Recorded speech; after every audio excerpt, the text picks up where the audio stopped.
नमस्कार, जय जोहार। आइए चलते हैं झारखंड की ताज़ा खबरों की ओर। लेकिन उससे पहले दोस्तों, अगर आपने अभी तक इस चैनल को सब्सक्राइब नहीं किया तो कर लें, जिससे कि आपको झारखंड की ताज़ा और महत्वपूर्ण खबर रोजाना मिलती रहे। बड़ी खबर, झारखंड में भाजपा के कारण जातीय जनगणना को लेकर सर्वदलीय बैठक नहीं हो पा रही। ये कहना है झारखंड के मुख्यमंत्री सीएम हेमंत सोरेन का। सीएम हेमंत सोरेन ने कहा कि भारतीय जनता पार्टी के कारण झारखंड में सर्वदलीय बैठक नहीं हो पा रही। बीजेपी ने अभी तक सर्वदलीय बैठक पर रजामंदी ही नहीं दी है, इसलिए बैठक नहीं हो पा रही। दरअसल हेमंत सोरेन ने केंद्र सरकार द्वारा जातिगत जनगणना की मांग को नकार दिए जाने के बाद ऐलान किया था कि झारखंड में अपने स्तर पर जाति के आधार पर लोगों की गिनती की जाएगी। खबर, 20 राज्यों में फैल गया है ओमिक्रॉन, लेकिन झारखंड में एक भी केस नहीं, क्योंकि झारखंड के पास अपनी मशीन ही नहीं है।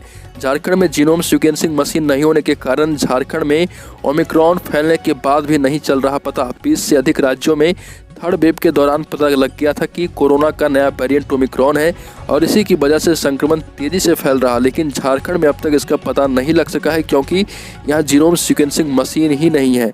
एक माह से सैंपल की रिपोर्ट नहीं आई है, जबकि रांची में पॉजिटिविटी रेट की बात करें तो 11% तक पहुँच गई है, जो दिल्ली से भी अधिक है। 3 जनवरी को दिल्ली की पॉजिटिविटी रेट, दिल्ली में कोरोना संक्रमण दर 6% था, लेकिन झारखंड में 11% हो चुका है। झारखंड में लगा लॉकडाउन, स्कूल कॉलेज किए गए बंद, बाजार रात 8 बजे तक ही खुलेंगे। सरकारी प्राइवेट ऑफिस में 50% ही उपस्थिति। झारखंड में संक्रमण के बढ़ते मामलों के मद्देनजर राज्य सरकार ने कड़ा फैसला लिया है और इसकी घोषणा भी कर दी है। सभी तरह के शिक्षण संस्थानों को बंद कर दिया गया है। साथ ही राज्य में stadium, park, gym, swimming pool, जू और पर्यटन स्थल भी अगले आदेश तक बंद रहेंगे। हालांकि राज्य के सभी धार्मिक स्थलों पर अभी विचार विमर्श नहीं किया गया है, लेकिन प्रसाद का वितरण नहीं होगा, यह नियम लागू हो चुका है। सीएम हेमंत सोरेन की अध्यक्षता में और भी कई बड़े फैसले लेने जाने हैं और इसको लेकर अभी लगातार बैठक चलेगी। भारतीय तटरक्षक बल में निकली भर्तियां, इंडियन कोस्ट गार्ड में नौकरी कर देश की सेवा करने का सुनहरा मौका। रक्षा मंत्रालय के तहत इंडियन कोस्ट गार्ड ने 322 पदों पर भर्ती निकाली है। इसमें नाविक के 260 पद और नाविक डोमेस्टिक ब्रांच के 35 पद शामिल हैं। इंडियन कोस्ट गार्ड में इन पदों पर भर्ती के लिए उम्मीदवारों का selection written exam, physical test, document verification आदि के आधार पर किया जाएगा। झारखंड में शादी और श्राद्ध के कार्यक्रम में हॉल से आधी क्षमता या अधिकतम 100 लोगों के साथ कार्यक्रम आयोजित करने की अनुमति दी गई है। साथ ही सरकार ने लोगों से सख्ती से कोविड नियमों के पालन करने की अपील की है। साथ ही साथ ये बातें दोहराई है कि झारखंड को बचाना है तो मास्क जरूर पहने, ताकि संक्रमण को काबू में किया जा सके और राज्य के हित में आगे भी कोई काम होते रहे। राज्य के सभी व्यावसायिक प्रतिष्ठान 8 बजे तक रात के बंद हो जाएंगे। मेडिकल स्टोर, बार और रेस्टोरेंट पहले की तरह ही 11 बजे रात तक खुले रहेंगे। मॉल, रेस्टोरेंट, बैंक्वेट हॉल अपनी क्षमता के आधे पर काम करेंगे या अधिकतम 100 लोगों को ही शामिल किया जाएगा। इससे ज़्यादा लोगों को शामिल करने पर उनके खिलाफ आर्थिक कार्रवाई भी की जा सकती है। साथ ही कोर्ट का चक्कर भी उनके साथ लग सकता है।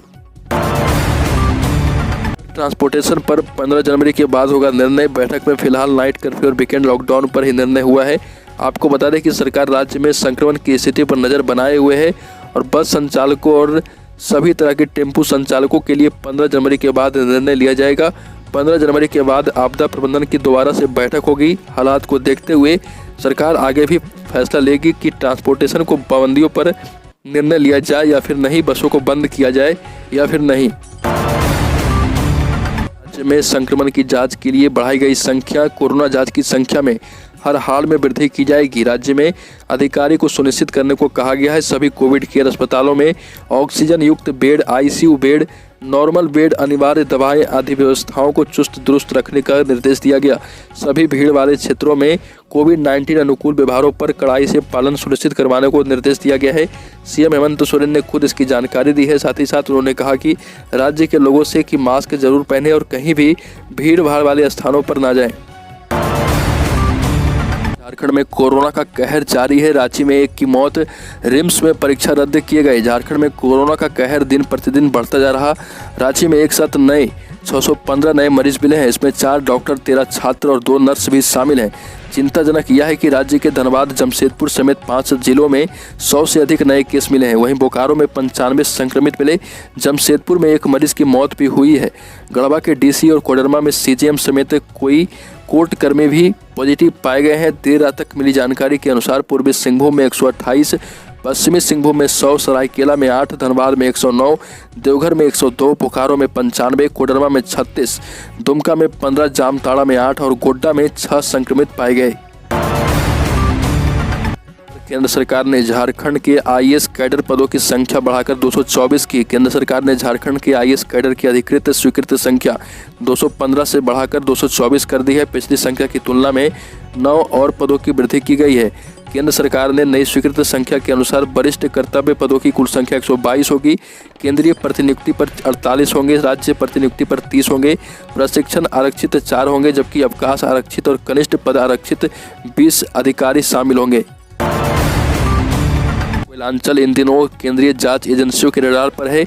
एक और जहां एनआईए की टीम ने 2-3-4 दिन पहले भी शहर में पहुंचकर उपेंद्र सिंह नाम के गाड़ी रिकवरी एजेंट के आवास पर 16 घंटे तक छापेमारी की थी, वहीं रांची से धनबाद पहुंची एटीएस की टीम ने भी धनबाद पहुंचकर अपनी कार्रवाई में जुट गई है। सूत्रों के मुताबिक रांची से आई एटीएस टीम ने सदर थाना क्षेत्र के धैया स्थित एक खटाल में देर रात छापेमारी की। मालूम हो कि इससे पहले भी धैया के खटाल रोड के रहने वाले राम अवधेश यादव के खिलाफ हथियार तस्करी के आरोप में एटीएस कार्रवाई कर चुकी है। झारखंड में प्रखंड कृषि पदाधिकारी बनने के लिए शर्तों को पूरा करना होगा जरूरी। कृषि विभाग में झारखंड से इंटर और मैट्रिक की पढ़ाई करने वाले ही प्रखंड कृषि पदाधिकारी बन पाएंगे। कृषि विभाग ने अधीनस्थ सेवा के पदाधिकारियों के लिए नियमावली में संशोधन किया है। इसमें पूर्व की शर्तों में बदलाव किया गया है। कृषि विभाग ने इससे संबंधित गजट प्रकाशित कर दिया है। गजट प्रकाशन की तिथि से इसे लागू किया गया है। इसके अनुसार झारखंड कृषि अधीनस्थ सेवा नियमावली 2015 में संशोधन किया गया है। इसके लिए परीक्षा का आयोजन झारखंड कर्मचारी चयन आयोग द्वारा लिया जाता है। इसमें स्नातक स्तर पर तकनीकी पढ़ाई करने वाले ही हिस्सा लेंगे।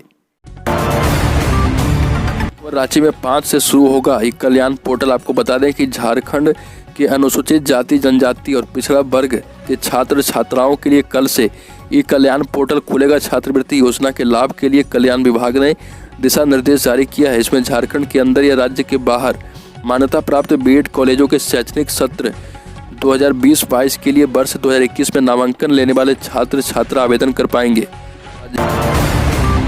राज्य के पूर्व मुख्यमंत्री रघुवर दास पर लगा टी-शर्ट और चॉकलेट वितरण में धांधली का आरोप। झारखंड के पूर्व मुख्यमंत्री रघुवर दास के कार्यकाल में वर्ष 2016 में झारखंड स्थापना दिवस समारोह के मौके पर टी-शर्ट और कॉफी की जांच आरंभ कर दी गई है। आपको बता दें कि निविदा और वितरण में हुई अनियमितता की जांच की जाएगी और विधानसभा की अनावृत प्रश्न क्रियान्वयन समिति ने इस प्रकरण की जांच का आदेश दिया है।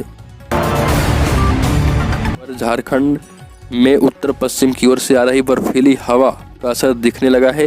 पिछले 24 घंटे के दौरान झारखंड में मौसम आमतौर पर शुष्क बना रहा। सबसे अधिक तापमान 25 डिग्री सेल्सियस चाईबासा का, तो सबसे कम तापमान 7 डिग्री सेल्सियस हजारीबाग का दर्ज किया गया है। वहीं रांची की बात करें तो अधिकतम 20 डिग्री जबकि न्यूनतम 8 डिग्री सेल्सियस दर्ज किया गया। में पहले दिन 45,000 लोगों को लगा टीकाकरण। 15 से 18 वर्ष के किशोरों को कोरोना से बचाव का टीका लगाए जाने के अभियान की शुरुआत हो गई है। झारखंड में पहले दिन से ही किशोरों में टीका लगवाने को लेकर उत्साह देखा गया। वैक्सीन लगवाने के बाद किशोर सेल्फी लेते हुए भी नजर आए। और आपको बता दें कि वैक्सीन लगवाने के बाद किशोर टीका लेने वाले किशोरों को कहीं कहीं गुलदस्ते व अन्य उपहार भी भेंट किए गए।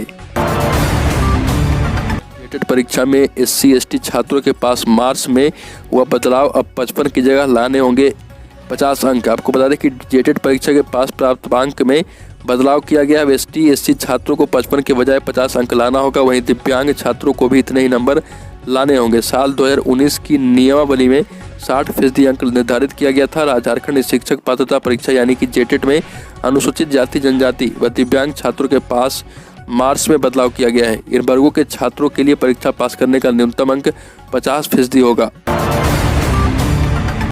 प्रधानमंत्री नरेंद्र मोदी ने इम्फॉल में 4800 करोड़ रुपए से अधिक की 22 परियोजनाओं का उद्घाटन और शिलान्यास किया। उन्होंने कहा कि आज 3 योजनाओं का शिलान्यास और लोकार्पण हुआ है और उनके साथ ही मैं आज मणिपुर के लोगों का फिर से धन्यवाद भी करूंगा।